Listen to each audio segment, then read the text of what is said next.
Parang kayo, pangpong. Planning, section 2. Swabe din, ano? Iba talaga yung basta experienceado talaga yung tao. Swabe talaga mga. Good. Operation section 2. Very good po. Neto. Weather forecast. Good. Taga-P-box. Good. Sa engineering. Ito. Dati yung una niyang sabak, sumasayaw na siya. Lahat mo yun? Na nadidevelop na yung confidence. Nung ma-develop na yung confidence, nag-rap na siya. Kaya ang nakalista dito, sumasayaw at nag-rap. Huwag mo man ay talagang gumaganon-ganon. Yung nanonood sa'yo, pagkatapos ng OPB pa, kaganon na labas. Ha? I know na nag-develop pa ng facing at saka ng product. Kaya ginagawa mo yun. Operation Section Chief, snappy. Very good. Safety Officer. Good.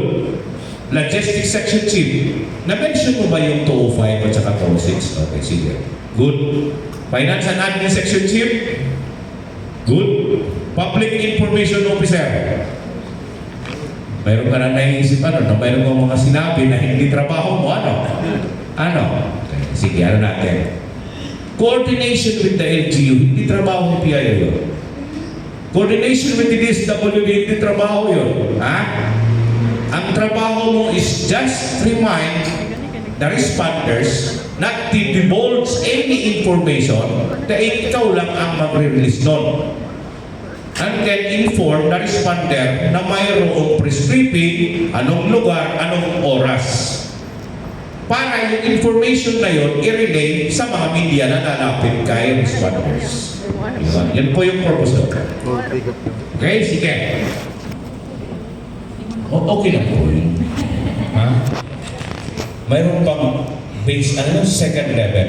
Incident commander. Ha? Unahin ko lang muna. Good. Dystopia na yan. Di ako, mahaba ba is? Mahaba masyado. Oo, mahaba masyado, mahaba. Pero okay na doon. Ang ano lang natin, i-simplify natin, pag-iksiin natin. Sabi nga, meron tayong limit ng oras. Kaya kayo lumampas ng oras. Kayo sana ang pinakamataas na points, bumaba doon sa overtime ninyo. Okay? So, breakout rooms, si planning na-mention ba ito? Okay, so, ang overall comment ko dito is overtime. Your time is 12 minutes and 52. Yes. Tapos yung score nyo is 92. Pasan pa rin. Thank you very much po sa inyo.